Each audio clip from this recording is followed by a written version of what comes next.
Welcome to TTELT, Teaching Tips for English Language Teachers, a program of educators worldwide. I'm your host today, Melanie Gobert. Hi, everyone. This is Melanie Gobert, your host for today's TTELT podcast, a program of educators worldwide. Joining us today is guest Nguyen Thanh Binh of the BTEC FPT British College in Vietnam. Welcome, Binh. Bhin's topic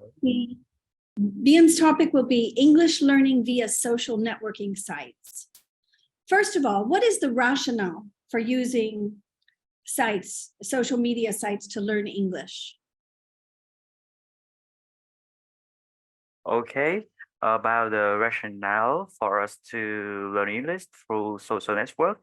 As you can see, these days it's very easy for us to catch the image that people using their phones every day, right? And yeah, and one of the most popular activities when they use the phone, that is, you can see, yeah, they use a lot of social networking sites at my observation. And we are living in the technological age. So there's no reason why, okay, we cannot apply this one into our English teaching and learning. And today, I want to delve into the application of this one with Facebook. Why I choose Facebook? Because according to the estimation of the organization named Global Statistics, in 2022, March, right? And the users of Facebook is registered about more than 2 billion users. And that's why, okay, I choose this one. Okay, what are some tips for using social media with students? About some tips, okay. The tips that I want to share right now, that is about the way we students, okay, they can use this one effectively through choosing their input, okay. This one includes 4 steps. The first step, that is about they need to identify themselves about their interesting topics. We have a lot of interesting topics about sports, news, politics, and okay, this is the mission of themselves. They need to identify that one first. And the second step, thanks to knowing the topics that they care much, they are considered, right, to have the high motivation for this one. For example, okay, if you are a big fan of sports, okay, the second step, you can choose a lot of fan pages or forums or some celebrities or football players on Facebook, right? Okay, and you can follow them.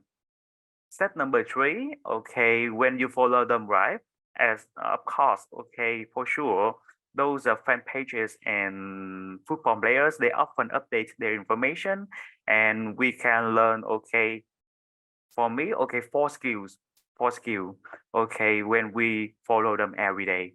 And but this one is very important.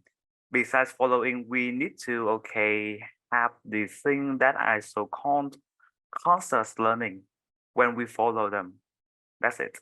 That is about some steps that I want to share for students. And what are some of the benefits of using social media to learn English? Yes, okay, as I said before, according to me and some scientific research, okay, they share that we can learn, okay, speaking, writing, listening, and reading through, okay, using this one.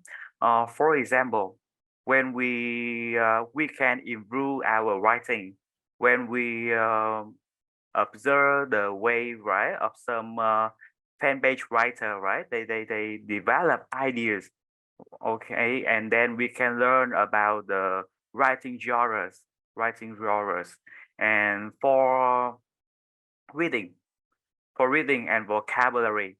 when we watch, when we read the news, we can learn a lot of useful vocabularies, and especially here we have the context. It's easier for the learners to familiar with the meaning, to understand the meaning clearer with the context. For listening and speaking, okay, we can use the functions of Facebook that is very popular, video call, right? Okay, we can participate in some English club. Okay, it's very possible if on Facebook, and we can use that, right, to share information with lots of foreigner tutors or maybe. Mm. And what are some of the common mistakes that students make when they're using social media to learn English? Yes, in terms of the popular mistakes, the first one that I want to call the unconscious learning. This is opposite with the conscious learning that I shared before. Unconscious learning, that means when we read something on the Facebook, right? Okay, we don't care too much about our activities. We just read it for fun. We don't have the right awareness about what we are doing. And we just do it without no taking. And I call this one unconscious learning. And the second thing, that is about the distractions. When we learn Facebook, okay, of course, we should have the preliminary goal, the clear. Should be very clear. Because you can see Facebook is also an ideal place, right, for companies. They often promote advertisement, and we can be very easily to be distracted by them, especially for teenagers. Okay, if they don't have the clear goal before, it's easy for them to access to all the links, right, and come to maybe a game website, and okay, might become to the active. This one. And how would you actually set up using Facebook with the students? Do you make a Facebook group, or do they just all friend each other or friend you? How exactly do you use it? For me, Facebook, right?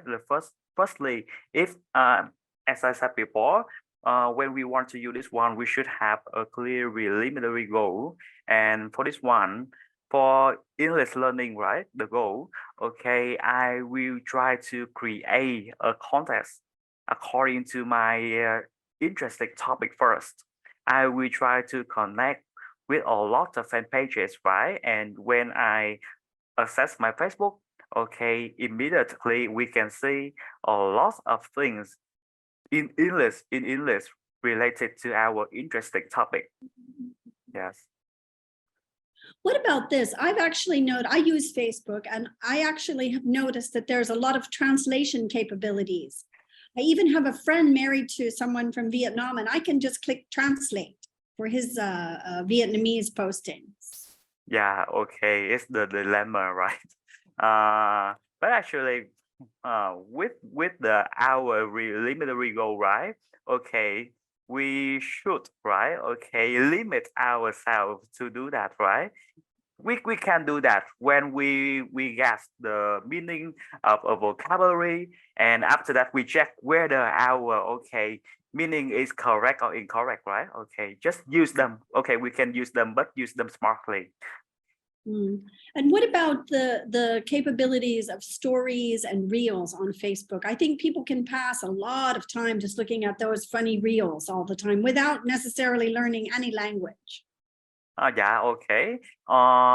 With the purposefully, right? Okay, fan page following the reels here. Okay, it can be a good source of learning English, because when we observe them, right, when we watch them, okay, we can improve our listenings. And when we do that, right, okay, we can learn some natural expressions that ES levels learner, right, they rarely can use them. Yes. Okay, thank you very much for your time today. I'd like to thank you on behalf of TTELT, a program of educators worldwide. This has been your host, Melanie Gobert. Thank you so much, Ben. Thank you. this Dr. Melody Gilbert. Thank you. Thank you for joining us today. Share with us how you are using these tips.